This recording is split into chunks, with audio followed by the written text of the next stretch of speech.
السلام علیکم ورحمۃ اللہ وبرکاتہ۔ الحمد للہ رب العالمین والصلاة والسلام علی اشرف الانبیاء والمرسلین، اللہم صل وسلم علی نبینا محمد، اما بعد فاعوذ باللہ من الشیطان الرجیم من ہمزہ ونفخہ ونفثہ، بسم اللہ الرحمن الرحیم۔ قال اللہ تبارک وتعالی فی القرآن المجید والفرقان الحمید، ان الصلاة كانت على المؤمنين كتابا موقوتا۔ وقال اللہ تبارک وتعالی فی مقام آخر، الذین هم على صلاتهم دائمون۔ محترم اور عزیز بھائیوں اور پردہ نشین ماں بہنوں، ہم نے کل کے سبق میں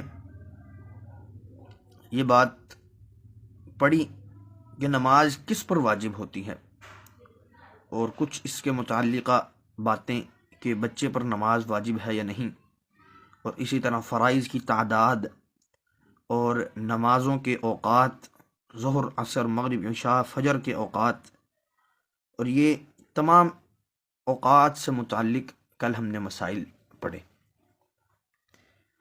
آج جو ہم نے مسائل پڑھنے ہیں ان کا بھی کچھ مسائل کا تعلق اوقات الصلاح کے ساتھ ہے، اور کچھ مسائل اذان اور اقامت کے ساتھ ہیں، کیونکہ اذان اور اقامت کا تعلق نماز کے ساتھ بہت گہرا ہے، اور انشاءاللہ تعالیٰ اس اذان اور اقامت سے متعلقہ مسائل آج کے سبق میں انشاءاللہ العزیز ہم پڑھیں گے۔ سب سے پہلے جو مسائل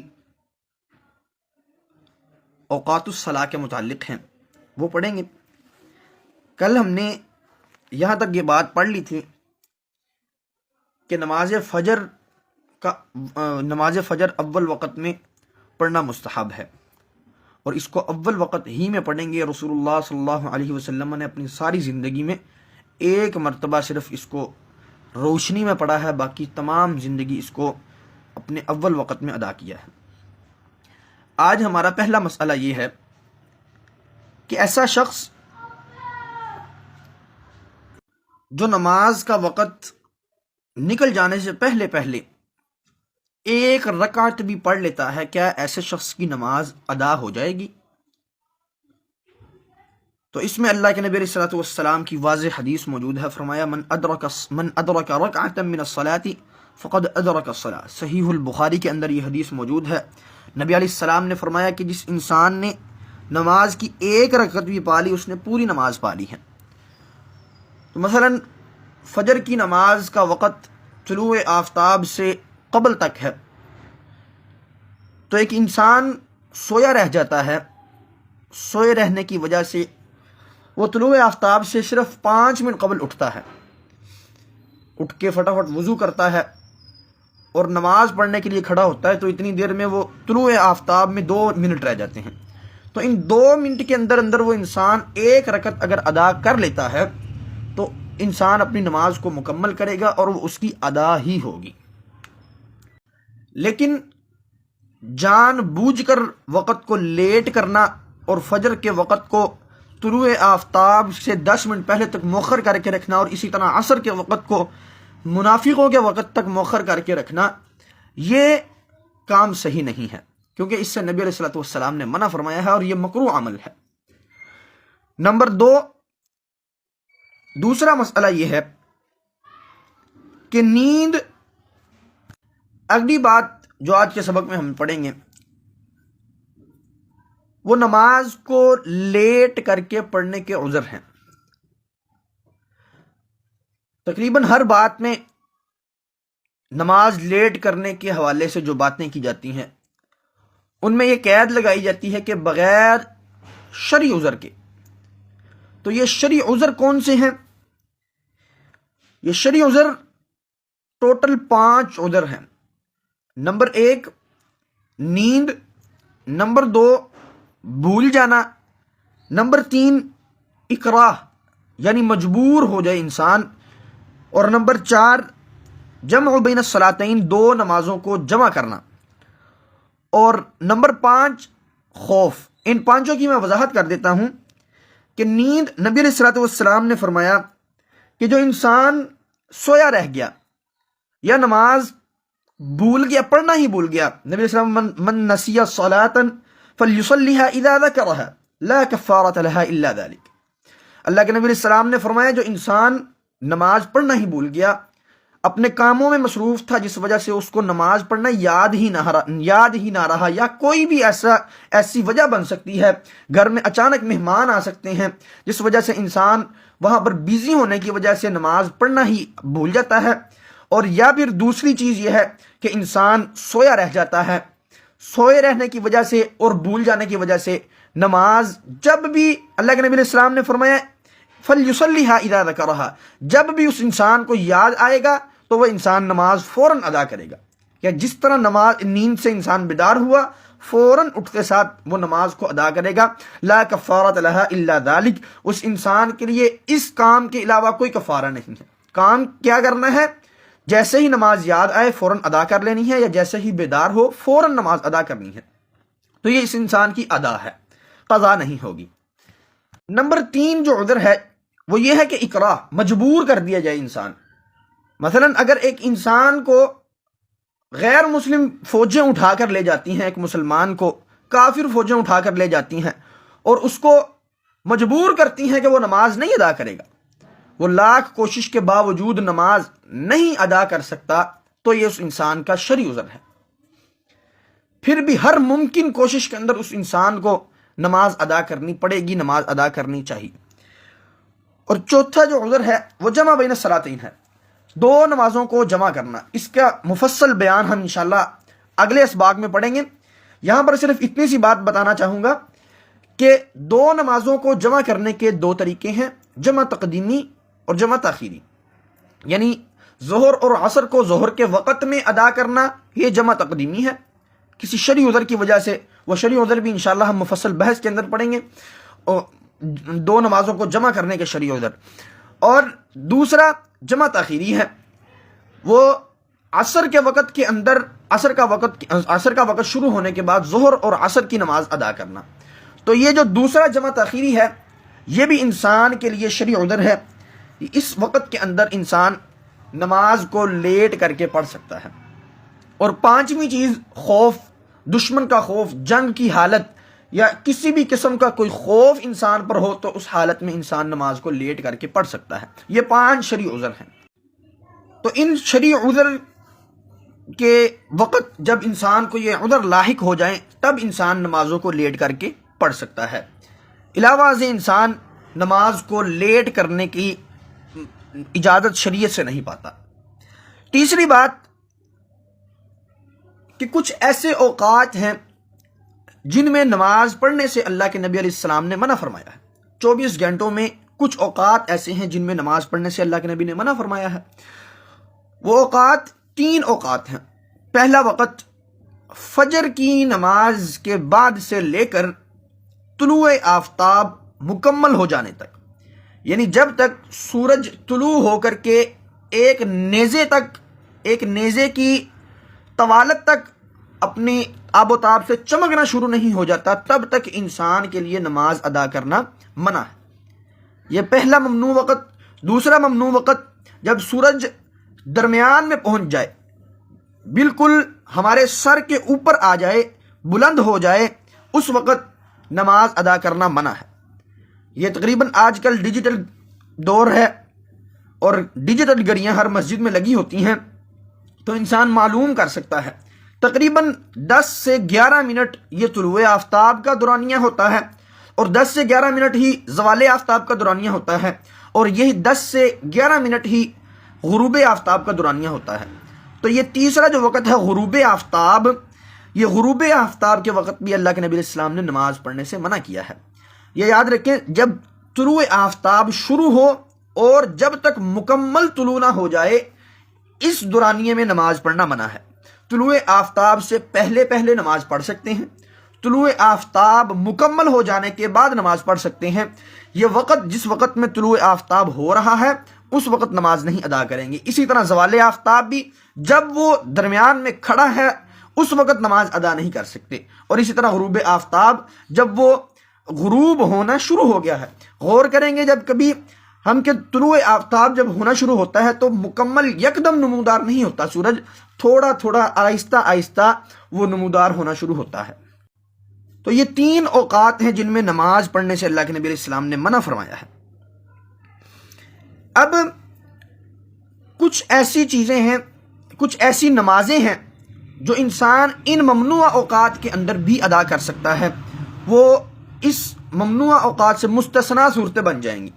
یعنی ان 3 اوقات کے اندر ہم وہ نمازیں ادا کر سکتے ہیں، وہ کل 6 نمازیں ہیں، 6 قسم کی نمازیں جو ہم ان ممنوع اوقات کے اندر بھی ادا کر سکتے ہیں۔ پہلے نمبر 1، جمعے کے دن زوال کے وقت، جمعے کے دن زوال کے وقت انسان نماز ادا کر سکتا ہے، کیونکہ اللہ کے نبی علیہ الصلوۃ والسلام نے فرمایا جو انسان گھر سے غسل کرتا ہے اور مسجد آتا ہے اور جتنی اللہ نے اس کی قسمت میں نماز لکھی ہے وہ ادا کرتا ہے، اور پھر امام کو غور سے امام کا خطبہ سنتا ہے، خطیب کا خطبہ سنتا ہے، اللہ تعالیٰ اس کے سارے گناہ معاف فرما دیتے ہیں، پچھلے جمعے سے لے کر آئندہ جمعے ہونے والے تمام کے تمام گناہ اللہ تعالیٰ معاف فرما دیتے ہیں۔ تو اس میں اللہ کے نبی علیہ الصلوۃ والسلام نے اجازت دی ہے، انسان جمعے کے دن زوال کے وقت بھی نماز ادا کر سکتا ہے۔ دوسرے نمبر پر طواف کی 2 رکعتیں، جب بھی کوئی انسان طواف کرتا ہے، طواف کرنے کے بعد 2 رکعتیں مشروع ہیں، انسان وہ 2 رکعتیں کسی بھی وقت میں ادا کر سکتا ہے۔ مثلا انسان نے فجر کے بعد طواف شروع کیا اور وہ طواف کرتے کرتے اس کا طواف جیسے ہی مکمل ہوا اور اسی وقت طلوع آفتاب شروع ہو گیا، تو انسان اس دوران اپنی 2 رکعتیں ادا کرے گا۔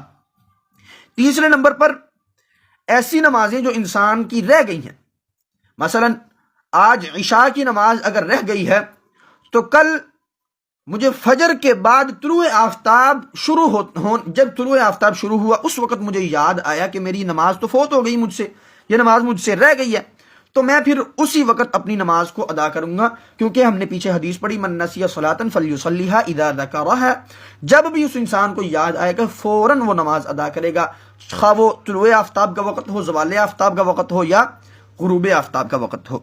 نمبر 4، سنتوں کی قضائی بھی انسان ان ممنوع اوقات میں دے سکتا ہے، یعنی سنن رواتبہ۔ اللہ کے نبی علیہ الصلوۃ والسلام نے ظہر کی ایک مرتبہ اللہ کے نبی علیہ السلام سے ظہر کی 2 سنتیں رہ گئیں تو اللہ کے نبی علیہ السلام نے عصر کی نماز کے بعد ان 2 سنتوں کی قضائی دی تھی۔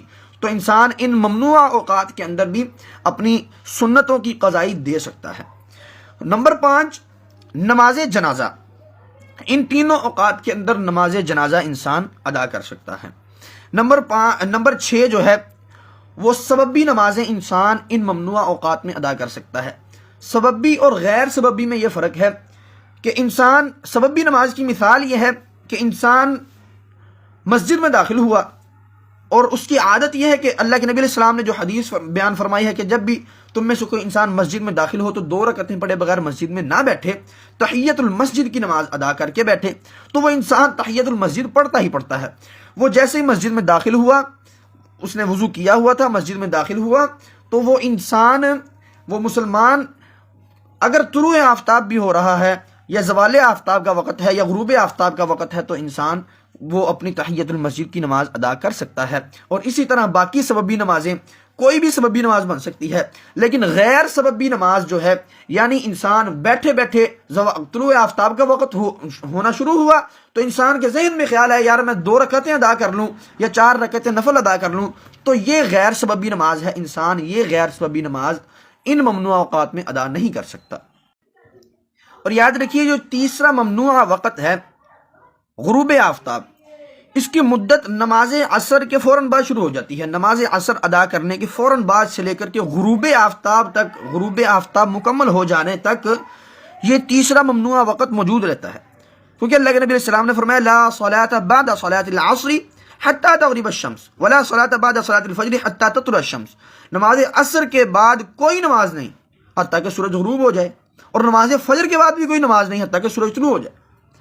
تو یہ نماز فجر ادا کرنے کے بعد سے یہ ممنوع اوقات شروع ہو جائیں گے، لیکن ان ممنوع اوقات کے اندر یہ جو صورتیں ہم نے بیان کی ہیں، ان ممنوع اوقات کے اندر انسان یہ نمازیں ادا کر سکتا ہے۔ اب اگلا مسئلہ ہمارا یہ ہے کہ انسان مسجد میں داخل ہوا اور آگے اقامت ہو رہی ہے، مکبر تکبیر کہہ رہا ہے اور امام مصلی پر کھڑا ہے، کیا انسان اس وقت کوئی نماز پڑھ سکتا ہے؟ یعنی عموماً ہمارے ہاں یہ دیکھا گیا ہے کہ فجر کے وقت انسان مسجد میں داخل ہوتا ہے تو وہاں پر امام صاحب نماز پڑھا رہے ہوتے ہیں یا اقامت ہو رہی ہوتی ہے، تو داخل ہونے والا انسان پہلے 2 سنتیں ادا کرتا ہے، پھر بعد میں وہ انسان جو ہے فرض ادا کرتا ہے، جماعت کے ساتھ ادا کرتا ہے۔ تو یہ مسئلہ نہایت اہم ہے، یہ سمجھ لیجئے۔ صحیح مسلم کی حدیث ہے، نبی علیہ السلام نے فرمایا اذا اقیمت الصلاۃ فلا صلاۃ الا المکتوبہ، جب نماز کے لیے اقامت ہو جائے تو پھر فرض نماز کے علاوہ کوئی نماز نہیں۔ اقامت ہو رہی ہے یا اقامت ہو چکی ہے، نماز شروع ہو گئی ہے، اقامت شروع ہو گئی ہے، تو پھر اس انسان کی کوئی نماز نہیں ہے سوائے فرض کے، یعنی جو نماز کھڑی ہوئی ہے وہی نماز ادا کر سکتا ہے، اس نماز کے علاوہ کوئی نماز ادا نہیں کر سکتا۔ سنن ابی داؤد میں ایک حدیث ہے کہ ایک آدمی مسجد میں داخل ہوا، نبی علیہ الصلوۃ والسلام فجر کی نماز پڑھا رہے تھے، اس آدمی نے مسجد کی ایک جانب میں 2 رکعتیں پڑھنا شروع کر دیں، 2 رکعتیں پڑھ کے پھر نبی علیہ السلام کے ساتھ نماز میں شامل ہو گیا۔ نبی علیہ السلام نے نماز سے جب سلام پھیرا تو اس آدمی کو بلایا اور فرمایا اے فلاں، تم نے ان دونوں میں سے کس نماز کو شمار کیا ہے؟ اپنی اس نماز کو جو تم نے اکیلے ادا کی ہے یا اپنی اس نماز کو جو تم نے ہمارے ساتھ پڑھی ہے؟ یعنی تم دونوں میں سے ایک نماز ادا ہوئی ہے، یا جو تم نے اپنی اکیلی پڑھی ہے یا جو تم نے ہمارے ساتھ پڑھی ہے، ان دونوں میں سے ایک نماز ادا ہوئی ہے۔ تو دوسری حدیث میں اللہ کے نبی علیہ السلام نے مسلم کی حدیث میں فرما دیا اذا اقیمت الصلاۃ فلا صلاۃ الا المکتوبہ، فرضی نماز کے علاوہ کوئی نماز نہیں ہوگی۔ تو یعنی جو انسان فرضی نماز کے علاوہ اس وقت میں نماز پڑھے گا اس کی نماز نہیں ہوگی، اس کے لیے یہ ضروری ہے کہ وہ امام صاحب کے پیچھے نماز ادا کرے، جماعت کے ساتھ ملے۔ تو یہ تھے ہمارے مواقیت الصلاۃ یعنی اوقات الصلاۃ کے ساتھ ملحق جو مسائل تھے۔ اب آگے جو ہمارے مسائل شروع ہونے لگے ہیں وہ اذان اور اقامت کے حوالے سے ہیں۔ سب سے پہلے تو یہ سمجھ لیجیے اذان کیا چیز ہے۔ اذان وہ مخصوص الفاظ کے ساتھ نماز کا وقت ہو جانے کا اعلان کرنا، اس کے ساتھ جماعت کی طرف پکار اور شاعر اسلام کے اظہار کا حصول ہوتا ہے۔ یہ اذان دینا یا تو واجب ہے یا مندوب ہے۔ اذان شاعر اللہ میں سے ہے کیونکہ اس کے اندر اللہ رب العالمین کی توحید، وحدانیت اور رسول اللہ صلی اللہ علیہ وسلم کی رسالت کا اس بات ہے اور شرک کی نفی ہے۔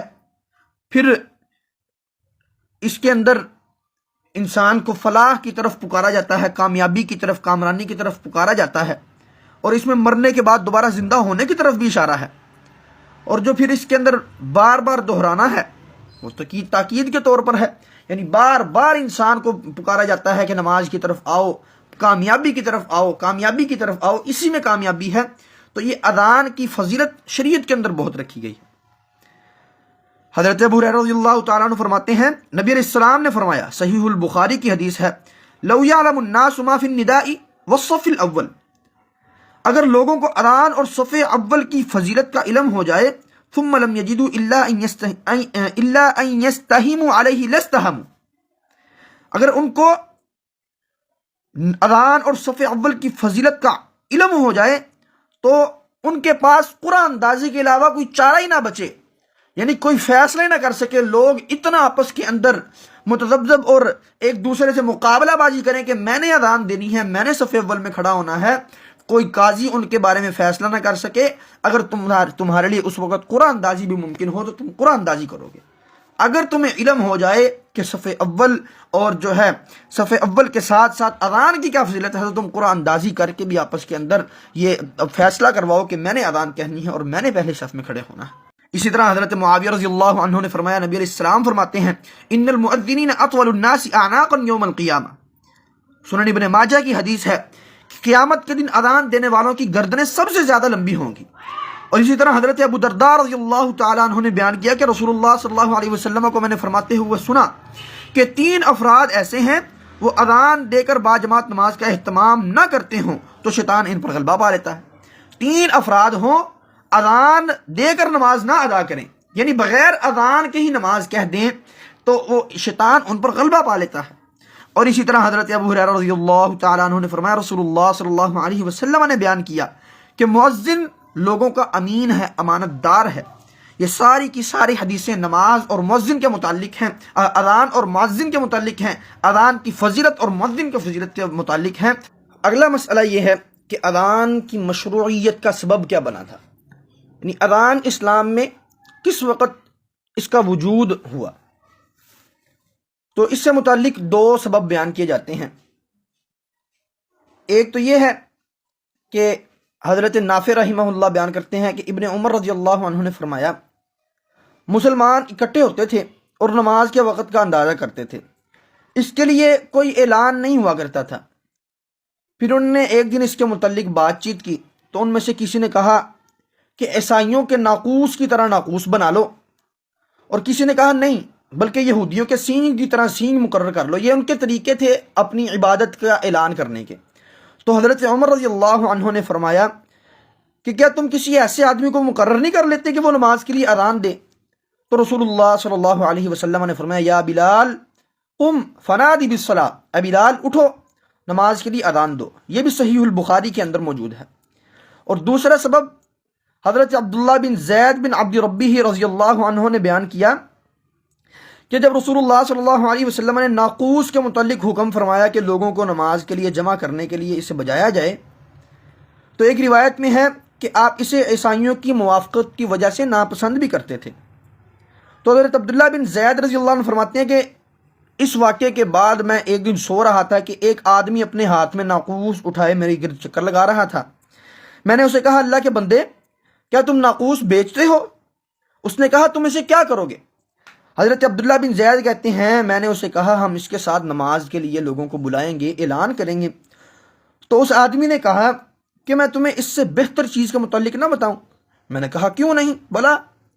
اس نے کہا چلو تم کہو اللہ اکبر اللہ اکبر اللہ اکبر اللہ اکبر، اسی طرح آخر تک اذان دی۔ تو پھر وہ تھوڑا سا پیچھے ہٹا، پھر کہا جب نماز کے لیے اقامت کہی جائے تو یوں کہو۔ اقامت کا طریقہ بتایا، اللہ اکبر اللہ اکبر، اور اس کے اندر قد قامت الصلاۃ قد قامت الصلاۃ کا اضافہ کیا۔ تو پھر جب صبح ہوئی تو رسول اللہ صلی اللہ علیہ وسلم کی خدمت میں حاضر ہوا، جو میں نے دیکھا تھا وہ آپ صلی اللہ علیہ وسلم کو بتایا، تو آپ صلی اللہ علیہ وسلم نے فرمایا، انشاءاللہ وہ سچا خواب ہے، بلال کے ساتھ کھڑے ہو جاؤ اور تم نے جو دیکھا ہے وہ اسے سکھا دو، وہ ان کلمات کے ساتھ اذان دے کیونکہ اس کی آواز تم سے زیادہ بلند ہے۔ تو یہ اذان کی مشروعیت کا سبب بنا۔ تو پھر انہوں نے سارے کلمات حضرت بلال رضی اللہ عنہ کو سکھا دیے۔ اگلا جو مسئلہ یہ ہے کہ اذان دینے کا طریقہ کار کیا ہے، تو شریعت کے اندر اذان کے 3 طریقے موجود ہیں، 3 کیفیتیں اذان کی موجود ہیں۔ پہلی کیفیت حضرت عبداللہ بن زید رضی اللہ عنہ کی بیان کردہ حدیث کے مطابق اذان کے کلمات 15 ہیں، یعنی 4 بار اللہ اکبر، پھر 4 بار اللہ اکبر، پھر آخری بار لا الہ الا اللہ، جبکہ باقی کلمات 2 مرتبہ کہے جائیں گے۔ شروع میں 4 مرتبہ اللہ اکبر، پھر اشہد ان لا الہ الا اللہ 2 مرتبہ، پھر اشہد ان محمد رسول اللہ 2 مرتبہ، حی علی التین یعنی حی علی الصلاۃ اور حی علی الفلاح 2 مرتبہ، اور اللہ اکبر آخر میں 2 مرتبہ، اور پھر لا الہ الا اللہ یہ 1 مرتبہ۔ باقی تمام کلمات شروع میں 4 مرتبہ اللہ اکبر اور آخر میں 1 مرتبہ لا الہ الا اللہ، باقی تمام کلمات 2 مرتبہ دہرائے جائیں گے، ایک طریقہ۔ دوسرا طریقہ یہ ہے کہ پہلی بار 4 مرتبہ اللہ اکبر، پھر شہادتین یعنی اشہد ان لا الہ الا اللہ اور اشہد ان محمد رسول اللہ، ان کو 2 مرتبہ پست آواز کے ساتھ، پہلی مرتبہ 2 مرتبہ آہستہ آواز کے ساتھ، اور پھر اشہد ان محمد رسول اللہ جو دوسری مرتبہ کہنے کے بعد دوبارہ ان کو 2 مرتبہ اونچی آواز کے ساتھ کہا جائے گا۔ باقی ساری نماز اسی طرح ہے۔ یہ حضرت ابو محذورہ رضی اللہ تعالیٰ عنہ نے نبی علیہ الصلوۃ والسلام سے سیکھے تھے، اور یہ کل 19 کلمات بنتے ہیں اس طریقے کے مطابق۔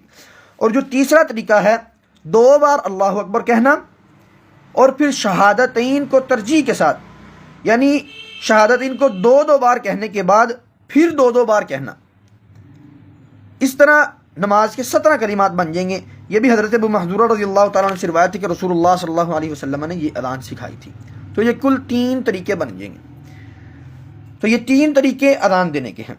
فجر کی اذان کے اندر تصویب یعنی الصلاۃ خیر من النوم، یہ بھی نبی علیہ الصلوۃ والسلام سے ثابت ہے۔ سیدنا ابو محذورہ رضی اللہ عنہ نے عرض کیا کہ اللہ کے رسول صلی اللہ علیہ وسلم نے مجھے اذان کا طریقہ میں نے نبی علیہ السلام کو کہا کہ مجھے اذان کا طریقہ سکھا دیں، تو آپ صلی اللہ علیہ وسلم نے مجھے طریقہ سکھایا اور فرمایا کہ اگر تم فجر کی نماز کے لیے اذان کہو تو پھر الصلاۃ خیر من النوم، الصلاۃ خیر من النوم، یہ الفاظ اس کے اندر اضافہ کر لیا کرو۔ یہ آج کل ایک بہت مسئلہ سوشل میڈیا پہ چل رہا ہے کہ یہ جو الصلاۃ خیر من النوم کے الفاظ ہیں حضرت عمر رضی اللہ تعالیٰ عنہ نے اپنی طرف سے ایڈ کروائے تھے، تو یہ بات یاد رکھیں، یہ بات غلط ہے۔ رسول اللہ صلی اللہ علیہ وسلم نے ابو محذورہ کو یہ الفاظ سکھائے تھے۔ سنن ابی داؤد کے اندر یہ حدیث موجود ہے، حدیث نمبر 404 ہے۔ نبی علیہ الصلوۃ والسلام نے یہ مسئلہ حضرت ابو محذورہ رضی اللہ تعالیٰ عنہ کو خود سکھایا تھا۔ آگے جو مسئلہ ہے اذان سے متعلق، اقامت سے متعلق، چھٹا مسئلہ یہ ہے کہ اقامت کی کتنی کیفیتیں ہیں، یعنی اقامت کے کتنے طریقے ہیں۔ تو یہ اقامت کے بھی 3 طریقے ہیں۔ پہلا طریقہ جو ابو محذورہ رضی اللہ تعالیٰ نے نبی علیہ السلام سے سیکھا، تو ان اقامت کے اس وقت اقامت کے جو حضرت ابو محذورہ نے رسول اللہ سے سیکھا، اس وقت رسول اللہ نے اقامت کے 17 الفاظ سکھائے تھے۔ وہ اس طرح کے 4 مرتبہ اللہ اکبر، پھر 4 بار اشہد ان لا الہ الا اللہ اشہد ان محمد، 4 مرتبہ اللہ اکبر، پھر 2 بار اشہد ان لا الہ الا اللہ، 2 مرتبہ اشہد ان محمد رسول اللہ، 2 بار حی علی الصلاۃ، 2 بار حی علی الفلاح، اور پھر قد قامت الصلاۃ 2 مرتبہ، پھر اللہ اکبر 2 مرتبہ، پھر لا الہ الا اللہ، ایک طریقہ۔ دوسرا طریقہ یہ ہے کہ شروع میں 2 بار اللہ اکبر، آخر پر 2 بار اللہ اکبر، 2 بار قد قامت الصلاۃ، اور باقی کلمات ایک ایک مرتبہ۔ اس طریقے سے یہ کلمات کل 11 بنیں گے۔ عبداللہ بن زید رضی اللہ تعالی عنہ کو رسول اللہ صلی اللہ علیہ وسلم نے یہ کلمات سکھائے۔ عبداللہ بن زید رضی اللہ عنہ کی جو گزشتہ حدیث گزری ہے نا، اس میں جو کلمات ان کو سکھائے گئے تھے وہ یہ کلمات تھے۔ اور تیسرا طریقہ یہ بھی پیشےوری طریقوں کی طرح ہی ہے، اس میں قد قامت الصلاۃ 1 مرتبہ کہا جائے گا۔ تو یہ طریقہ جو حضرت امام ابن عبد البر رحمہ اللہ نے اس طریقے کو فرمایا کہ یہ طریقہ صحیح نہیں ہے، رسول اللہ صلی اللہ علیہ وسلم سے ثابت نہیں ہے، اور اسی طرح امام مالک کا بھی یہی موقف ہے، امام مالک کا یہ موقف ہے، اور امام ابن قیم رحمہ اللہ نے فرمایا ہے کہ یہ طریقہ درست نہیں ہے کیونکہ نبی علیہ السلام سے یہ ثابت نہیں ہے۔ تو یہ تیسرا طریقہ درست نہیں ہے۔ یوں اقامت کہنے کے 2 ہی طریقے ہیں۔ آگے جو اگلا مسئلہ ہے کہ اذان کے وقت کیا ذکر کیا جائے گا، تو مستحب بات یہ ہے کہ مؤذن جو الفاظ کہے گا، اذان سننے والا اس کے پیچھے وہی الفاظ دہرائے گا، سوائے حی علی الصلاۃ اور حی علی الفلاح کے۔ جب مؤذن حی علی الصلاۃ اور حی علی الفلاح کہے گا، اس وقت لا حول ولا قوت الا باللہ کہیں گے، نبی علیہ الصلوۃ والسلام نے فرمایا ہے، اور لا حول ولا قوت الا باللہ کی بڑی فضیلت ہے۔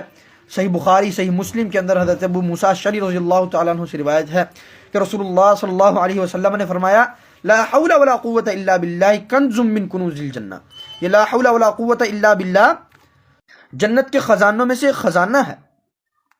اس کا مطلب کیا ہے؟ نیکی کرنے اور گناہ سے بچنے کی توفیق اللہ کے علاوہ مجھے کوئی دے ہی نہیں سکتا۔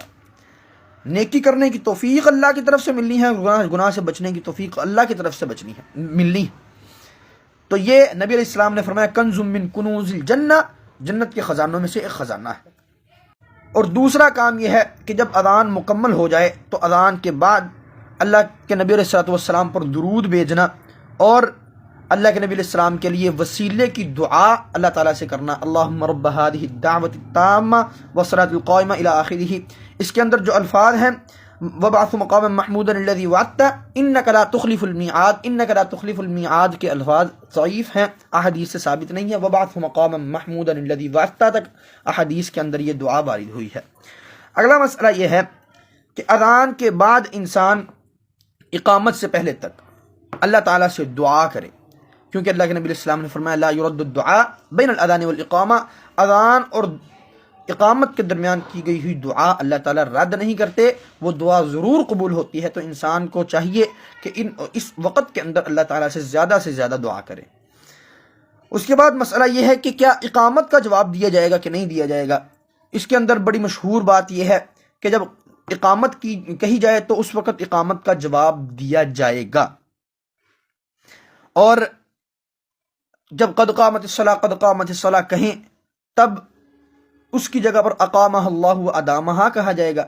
تو یہ سنن ابی داؤد کے اندر حدیث موجود تو ہے، لیکن یہ حدیث ضعیف ہے۔